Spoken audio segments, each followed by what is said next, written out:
Vamos agora com o esporte. Abner, bom dia novamente. Mais uma vez, bom dia, Márcio. Você, uma boa semana para todo mundo. Vamos falar da classificação da Série B do Campeonato Brasileiro. Vamos colocar na tela para abrir a semana e dar uma olhadinha onde nossos artistas estão. Olha, o Curitiba, que é o próximo adversário do Clube do Remo, lá em Curitiba, no próximo sábado, é o líder, tem 42 pontos. O Goiás, 41 pontos, perdeu o Clássico Goiano no final de semana para o Vila, pelo placar de 2-0. A Chape, que ontem venceu o Paysandu, foi aos 37 pontos e chegou na terceira colocação. O Novo Horizontino caiu para quarto, agora tem 36, o Remo na cola ali, com 34 pontos, fechando aí os 5 primeiros, mas sobe em 4, tem que avisar para o Remo, inclusive, essa informação. Vila Nova, que ganhou o Clássico e ganhou o Paysandu em Belém, trocou de treinador, Márcio, você recorda? Terceiro treinador já do Vila, aí ele assume, pega o Paysandu em Belém e ganha, vai jogar o Clássico em Goiânia, ganha também e já chegou ao 33º ponto. E aí vem o Criciúma, que também vem fazendo uma campanha legal, nessa virada de turno também, tem 21 jogos, tem um jogo ainda a cumprir, pode chegar aos 35 pontos, joga hoje e pode passar o Clube do Remo, inclusive assumindo a 5ª colocação. Cuiabá já fez o seu 22º jogo, parou ali em 32, Avaí pode chegar a 35 também e passar o Clube do Remo, a Ferroviária, 10ª colocado, já cumpriu os 22 jogos. Aí na segunda parte da tabela vem o CRB, o Atlético Paranaense, o Atlético Goianiense, o Operário, que é o próximo adversário, inclusive, do Paysandu em Belém no domingo, é o 14º com 26 pontos. O Paysandu tem 21, pode chegar a 24 caso ganhe o Operário. E das equipes que estão ali na zona de rebaixamento, o Volta Redonda tem um jogo a cumprir, pode chegar a 25 e trazer o América Mineiro para essa zona da degola, chegando à 17ª colocação. Com a derrota de ontem, o Paysandu se manteve aí com 21 pontos, empatado em pontuação com o Amazonas, que é o lanterna da competição, seu Márcio. Porém, se você olhar... Atenção para os jogos de hoje e amanhã, né, Abner? Hoje, por exemplo, o Criciúma vai enfrentar o Atlético fora de casa. Então, torcida azulina, claro, torcendo para o Atlético totalmente, para o Criciúma não ultrapassar o Remo. E aí temos amanhã o Avaí jogando fora de casa também contra o Operário. O Operário que está ali embaixo, claro, galera azulina torcendo pelo Operário para o Remo não ser ultrapassado. Então, são jogos que faltam para completar, que interessam muito ao Remo a esses jogos de hoje e amanhã. Exatamente. E aí a gente tem ali o Paysandu com 21, fora da zona tem o América Mineiro com 22. É um pontinho só. Porém, não consegue chegar nesse ponto. Pois é, né? Foram 2 derrotas seguidas e o Remo, no final de semana, toda aquela expectativa do Remo retornar ao G4, mas ficou só no empate. E até poderia ter perdido, né? No final do jogo, o Botafogo de Ribeirão Preto assustou. 32 mil pessoas foram ao Mangueirão acreditando na vitória. E ela veio, pelo menos no primeiro tempo, no placar de 1-0, com o time até jogando bem, Márcio. Mas o segundo tempo foi desastroso, você foi muito feliz na sua colocação. Além de tomar o empate, o Remo só não perdeu o jogo porque, mais uma vez, o seu goleiro salvou no último lance. O resultado não agradou nem um pouco o torcedor que protestou e continua pedindo a saída do técnico Antônio Oliveira. E depois da matéria eu vou atualizar essa informação em relação ao Remo também. Vamos acompanhar como é que foi. Toda vez que é para entrar no G4, entra com soberba, com salto alto, pensando que do outro lado tem um time acabado. Lá tem 11 jogadores também. Aí faz essa palhaçada aqui dentro de campo. O depoimento pós-jogo transmitiu a indignação diante de uma atuação que deixou o torcedor com raiva. E olha que apoio não faltou. Com uma grande festa, mais de 30 mil pessoas compareceram para o jogo diante do Botafogo de São Paulo, na expectativa de uma vitória. Afinal, os 3 pontos colocariam o Remo de volta no G4. E para conseguir realizar este feito, o time foi armado para atacar. Marrone, Nico Ferreira, Pedro Rocha e Matheus Davó eram os 4 atacantes em campo. E logo eles entraram em ação. Nico colocou a bola na área, Caio Vinícius cabeceou para o meio e Marrone mandou para o alto. Depois, Matheus Davó tentou se desvencilhar da marcação, mas perdeu o tempo da bola. O primeiro lance que trouxe perigo de verdade veio com Nico. O uruguaio acertou um belo chute, quase fez um golaço. E de cruzamento em cruzamento saiu o gol azulino. Pedro Rocha levantou e Caio Vinícius escorou. 1-0 Remo.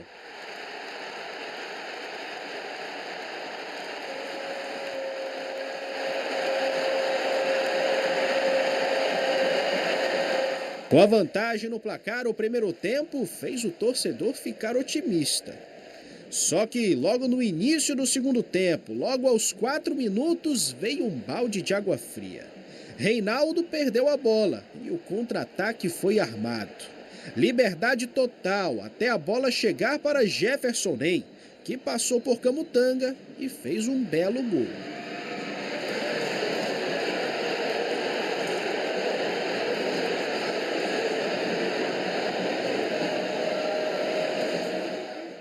No lance seguinte, o Remo até tentou reagir. Pedro Rocha fez uma combinação com Marrone. Mas para a lamentação do torcedor azulino, essa foi uma das poucas oportunidades do segundo tempo. Isso porque o Botafogo se fechou. Inclusive, os paulistas aproveitavam todas as oportunidades que tinham para gastar tempo. Só para retirar este jogador de campo, demorou uns bons minutos. Percebendo a demora, os maqueiros resolveram dar um jeito.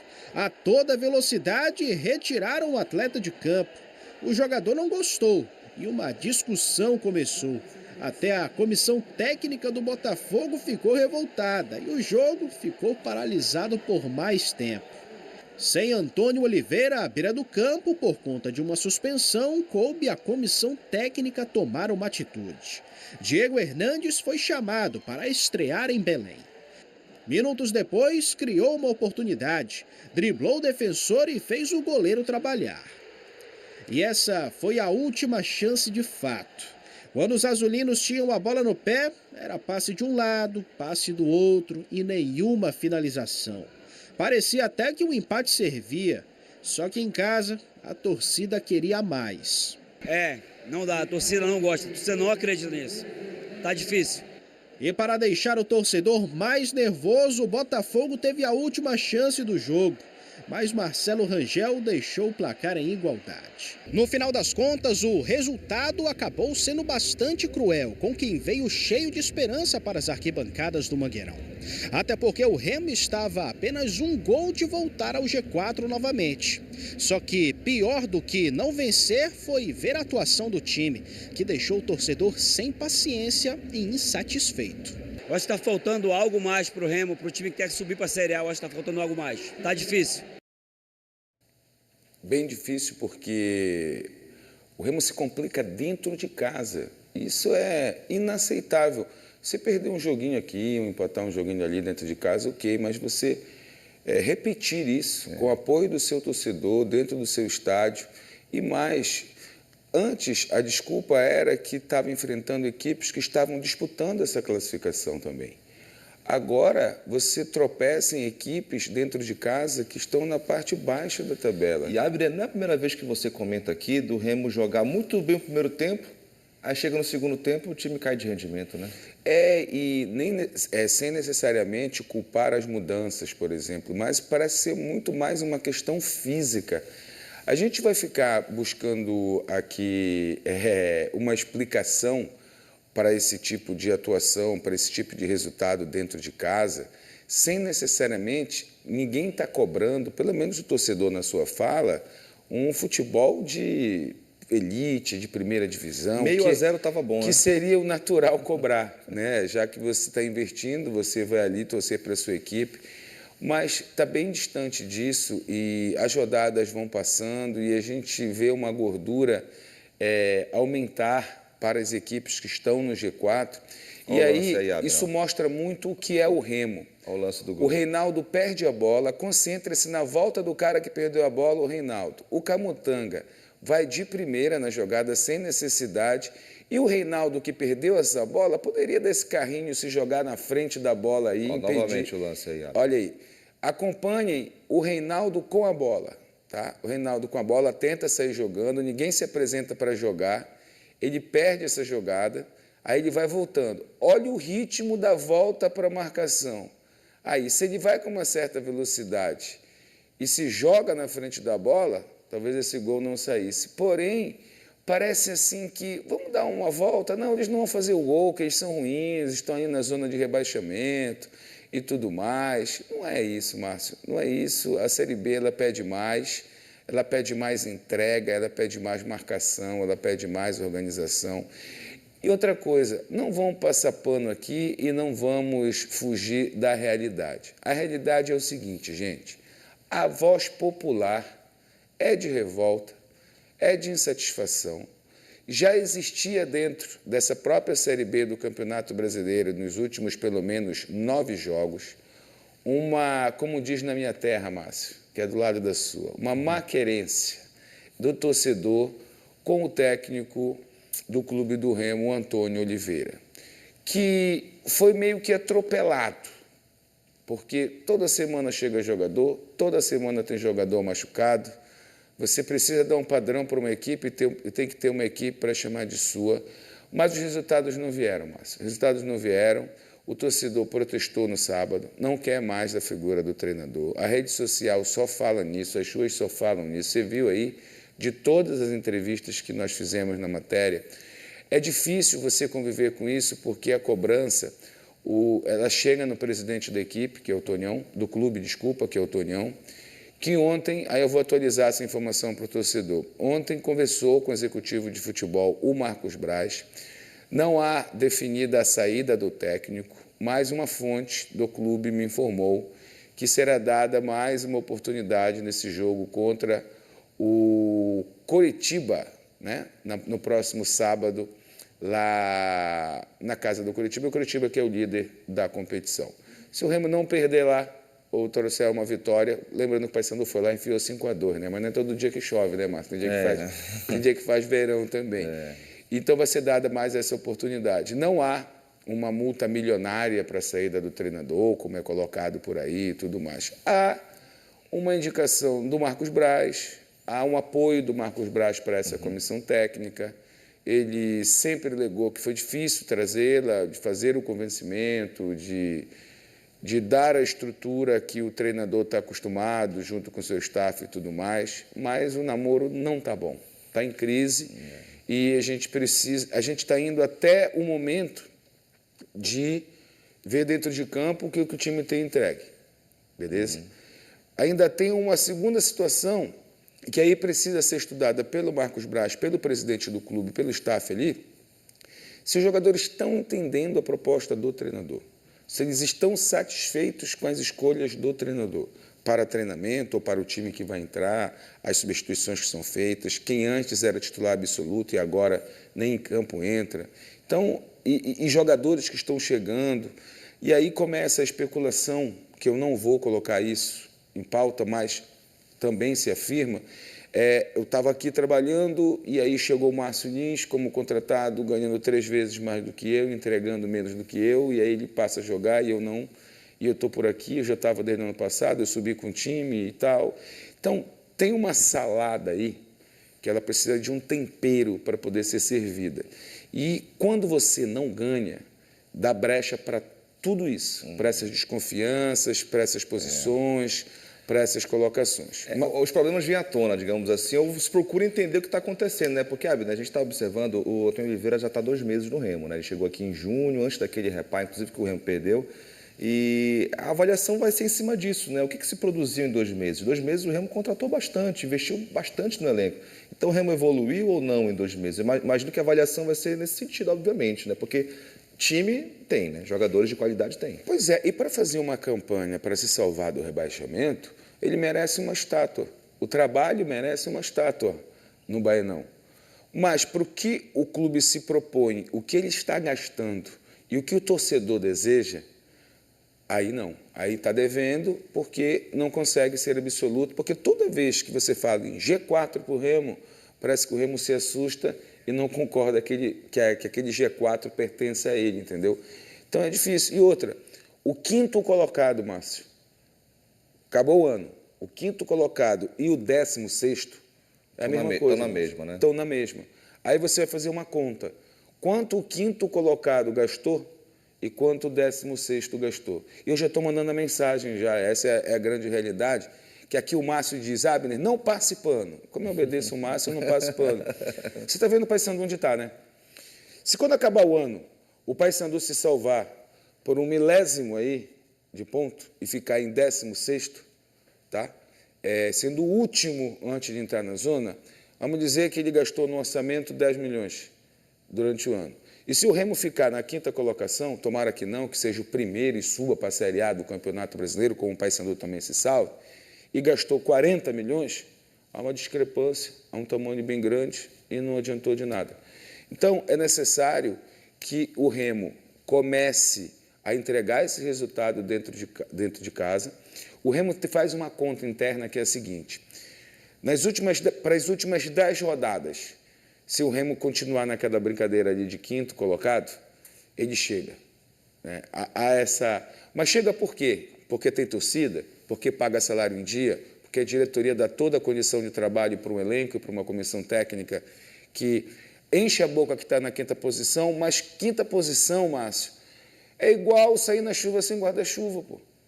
Entendeu? Tem que entrar no G4 e se estabelecer. O Remo conseguiu, o mais difícil, ter o respeito das equipes da Série B do Campeonato Brasileiro, a imprensa Brasil afora apontá-lo como um dos favoritos a subir para a Série A do Campeonato Brasileiro. A própria contratação do Marcos Braz deu essa visibilidade nacional ao Remo, só que quando tu olha, lá na cozinha não tem a farinha baguda, Márcio, para comer. Aí fica difícil, pô. Né? Já pensou comer um peixe sem farinha, Márcio? Não dá. Não tem. Uma carne assada de panela que você tira aquela graxa e você não joga a baguda por cima, aí fica difícil. Então, Leão, acorda. Sábado você vai pegar o coxa lá dentro da casa dos caras, te veste de macho e vai lá e ganha o jogo, né, Márcio? É isso. E o Paysandu que continua na zona, 2ª derrota seguida, né, Abner? Pois é, cara. O Paysandu ele tinha uma história de estar 9 jogos sem perder. 10 jogos sem perder. Agora ele está 5 sem vencer. Sem vencer. E foi pontuado, inclusive, pelo seu treinador, essa situação ontem. O Paysandu, a gente vai mostrar como foi o jogo de ontem, depois a gente complementa aqui falando do que foi esse jogo, do que está sendo o Paysandu nessa Série B do Campeonato Brasileiro. Olha, 2 derrotas seguidas, e para quem está na situação do Paysandu, não pode acontecer. Esse aí comemorando é o Walter Clar, lateral esquerdo paraguaio, que tirou o sono dos bicolores ontem. Mas logo nos primeiros minutos já deu para perceber como seria o jogo. Chapecoense em cima na Arena Condá. Marcelinho quase fez o primeiro, olha aí. O Paysandu tentou responder no contra-ataque. Vilela mandou para H6. Ele tentou colocar no canto do goleiro, só que exagerou na força. A Chape levava mais perigo.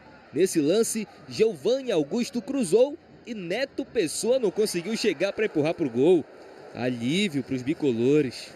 Só que aí o lateral Mailton se empolgou. Primeiro, ele arriscou essa bomba de fora da área, por cima do gol. Depois, ele chutou fraquinho. A bola sobrou para Carvalheira, que tocou para Mailton de novo. Dessa vez ele cruzou para a área e apareceu Walter Clar para empurrar para o gol. 1-0 para Chapecoense.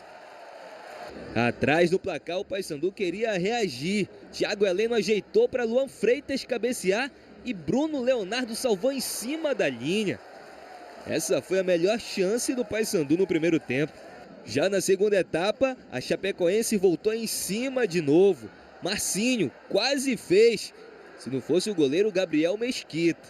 Mas o goleiro não conseguiu fazer nada quando o Walter Clar ficou livre na área, olha só. Foi o segundo dele e o segundo da Chape no jogo. O time catarinense ainda queria mais. Mailton, com espaço de sobra, teve tempo para olhar, chutar e mandar no travessão. O Paysandu tentou reagir, mas não estava fácil. Garcês ainda teve essa chance, mas acabou parando na defesa de Rafael Santos. Final, Chapecoense 2, Paysandu 0. O técnico Claudinei Oliveira, que passou por uma cirurgia para retirada de um cálculo renal na sexta-feira passada, recebeu alta e viajou com o time para Chapecó. Depois do jogo, ele falou da situação da equipe na Série B. Agora a gente tem que reagir rápido, né? Não dá tempo, como eu falei, a gente não tem condição de ficar oscilando para baixo. Agora estamos numa sequência sem vitórias, ficamos 9 jogos sem perder, agora já estamos alguns sem ganhar, contando os empates, com 2 derrotas seguidas. Agora a gente tem que trabalhar o dobro aí essa semana para buscar a recuperação, né, e buscar a vitória em casa no próximo domingo contra o Operário. Tem que reagir rápido mesmo, porque as outras equipes estão muito afim de sair dessa zona. O Amazonas está muito afim de cair para a Série C do Campeonato Brasileiro. E como não afirmar a mesma coisa do Paysandu, quando tu vê que não consegue sair desse Z4 aí. E no jogo de ontem, Márcio, eu vou te ser muito franco. Não sei se o torcedor bicolor que acompanhou a partida, eu não assisti o jogo ao vivo, eu assisti depois, né, a reprise do jogo, mas o Paysandu, ele precisa entender, tá, que quando ele não está com a sua força máxima, ele precisa continuar pontuando, Márcio. Ele foi para esse jogo de ontem jogar o jogo, Márcio, de peito aberto. Parece que não foi um tiro covarde, não, de ficar lá atrás, só sendo atacado. Pelo contrário, criou chance no primeiro tempo, criou chance no segundo tempo também, só que se defendeu muito mal. Se você ver os gols que o Paysandu tomou, foi o Paysandu com a maioria dos jogadores na grande área, maioria extrema perante ao ataque adversário, só que não conseguiu cortar essas bolas, não conseguiu se organizar defensivamente, sabendo que o time adversário tinha 3 atacantes, pelo menos, por exemplo, um lateral que fez os gols, ele chega na área, pisa na área para finalizar.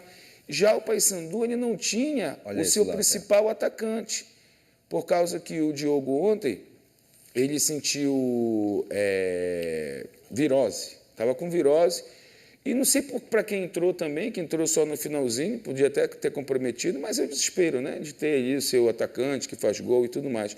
Então, o Paysandu ficou dependendo só do Garcês, que é muito pouco, né, você ter só um jogador de referência no ataque. Aí, e o placar moral desse jogo aí, Márcio, vou dizer muito, se a gente falou que o Remo até merecia a derrota, porque o adversário perdeu o gol, foi o último lance do jogo.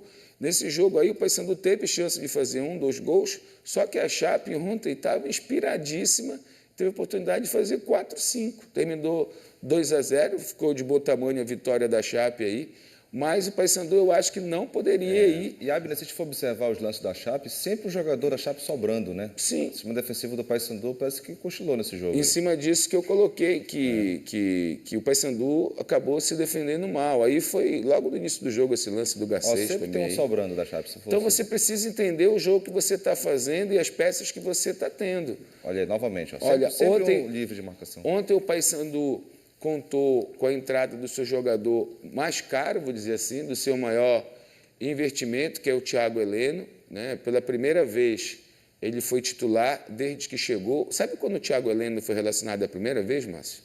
No Repá. Lembra que ele foi no banco de reservas? Aí ontem, ele foi titular pela primeira vez da zaga do Paysandu. E aí veio essa derrota. O Claudinei está certíssimo, tem que sair urgentemente dessa maré de 2 derrotas seguidas agora, seu Márcio. O Paysandu, ele ainda tem um outro problema, que é apontado pelo seu próprio treinador, e ele está correto em apontá-lo. Ele não consegue repetir a equipe. Já vai ter desfalque de novo, porque o Vilela sai machucado ontem, não sabemos se ele vai ter condição de jogo. Né? O volante que entrou no lugar dele tomou o 3º cartão amarelo, não vai poder ser o substituto direto caso o Vilela não jogue. O Rossi está morando no departamento médico, a gente não sabe quando acaba esse aluguel, ou se ele vai fazer a compra desse imóvel. Então, o Paysandu precisa das suas forças todas dentro de... Já é difícil com todo mundo, Márcio. E sobre contratações, não há da diretoria uma afirmação que elas irão acontecer. Pelo menos publicamente não. Porém, conversando com o presidente do Paysandu, assim que o Paysandu fizer o pagamento do Transferban, ele deve trazer 2 a 3 jogadores para essa reta final para garantir o Paysandu na Série B do ano que vem, que é o que se espera e hoje se projeta no Paysandu, infelizmente, por baixo, em virtude dessa campanha que vem sendo feita. É isso, Abner.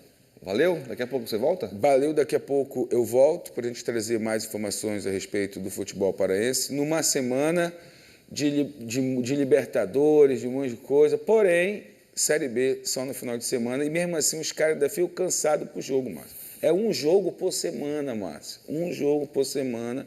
Aí vai pro segundo tempo, quando tu vê o caboclo tá com a perna para cima e o outro empurrando assim, porque ele tá com câimbra, Márcio.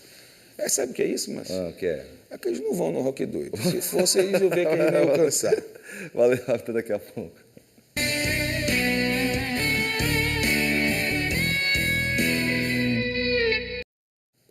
Voltamos com o esporte. Abner Luiz. Vamos lá. O Remo e Paysandu começam a semana no mesmo lugar onde estavam na semana passada, quando na Série B do Campeonato Brasileiro o Remo tem tentado chegar ao G4 e o Paysandu sair da zona do rebaixamento. No sábado à tarde, no Mangueirão, com mais de 32 mil pessoas, o Clube do Remo não conseguiu passar pelo Botafogo de São Paulo, time que está na briga também ali embaixo da tabela. Bora acompanhar. Na realidade, a gente vai trazer imagens do jogo, que tinha um palco atrás, em virtude de um show que aconteceu no Mangueirão. E no jogo em si, Márcio, o Remo, no primeiro tempo, fez uma marcação bem adiantada, tentando pressionar o adversário, chegou a ter essa oportunidade numa bela defesa do Vitor Souza, que foi goleiro do Paysandu, você recorda, e aí abriu o placar. Num cruzamento no segundo pau, chegou como elemento de surpresa ali o Caio Vinícius e acabou abrindo o placar para o Clube do Remo. O que parecia que ia ser tranquilo, ainda na primeira etapa, até o Remo chegando a esse segundo gol, pelo contrário. Na volta do intervalo, e de forma inexplicável, o Remo acabou produzindo muito pouco. Ainda teve essa jogada, o Marrone meio que jogou como um meia atacante, né? O Remo teve 4 jogadores na zona de ataque com o Marrone vindo de trás. Não deu muito certo, até o resultado mostrou isso. E aí o grande pecado e a dificuldade que o Remo tem em ter essa bola e na saída de jogo, né? Reinaldo perde a bola, o Botafogo vem no contra-ataque, o Camutanga vai de primeira ali na jogada, acaba perdendo, e o Reinaldo não consegue recompor a defesa, né? Chega atrasado também, e dessa vez não teve milagre do goleiro azulino, a bola acabou entrando no 1-1. E aí o Remo começou a fazer mudanças, jogou o time todo para o ataque, a última chance do jogo foi da equipe do Botafogo, aí sim, o Marcelo Rangel fez o milagre e garantiu esse ponto para o Clube do Remo, mas ao mesmo tempo perdeu 2, o que daria ao Remo, se ele ganha no placar de 3-0 esse jogo, ele chegaria ali na 3ª colocação. Mas depois a Chape acabou ganhando do Paysandu, é o que a gente vai mostrar agora, um Paysandu que foi jogar fora de casa em busca desse ponto. Qualquer ponto é importante para o Paysandu nessa faixa de campeonato, principalmente jogando fora de casa e sem seu centroavante, né? O seu matador, que teve aí problemas de saúde e acabou ficando no banco de reservas, entrou no finalzinho. E o Paysandu fez um jogo aberto, viu? Era lá e cá nesse primeiro tempo, porém se defendeu mal, né? Vinha se defendendo mal no jogo e isso castigou o Paysandu, que acabou tomando os 2 gols. Aí, com a Arena Condá motivada, né, e na expectativa do retorno da Chape à Série A do Campeonato Brasileiro, é um time que já mostrou que vai brigar, e aí começou a ser construída a derrota do Paysandu. Nesses sucessivos ataques ainda no primeiro tempo, é aquela coisa, Márcio, quem joga em casa vai para cima do adversário, principalmente o Paysandu na zona que está, você pressiona, empurra o time para trás e vai buscar essa vitória. Quem não faz isso dentro de casa acaba saindo pagão. E aí o Paysandu responde, né? Tenta ir ao ataque, e esse lance, o cara salvou em cima da linha, Márcio. A bola já tinha passado, inclusive do goleiro, seria o gol do empate do Paysandu. E aí, lá vem de novo os caras. Início de segundo tempo, aí tira força, né, Márcio? Porque você estava perdendo ali o primeiro tempo fora de casa. E você retorna e já toma um gol. Sempre um sobrando, olha lá, o lance do gol aí. Ó. Exatamente. Sozinho. Aí não tem como, né, Márcio? O goleiro não tem como fazer esse milagre. 2-0, Paysandu volta a campo no domingo contra o Operário dentro de casa e o Clube do Remo no sábado vai desafiar o Curitiba, que é o líder da competição, no sábado lá no Couto Pereira. Valeu, Abner. Valeu, um abraço, Márcio. Falou. Bom, agora 8 horas em pouco.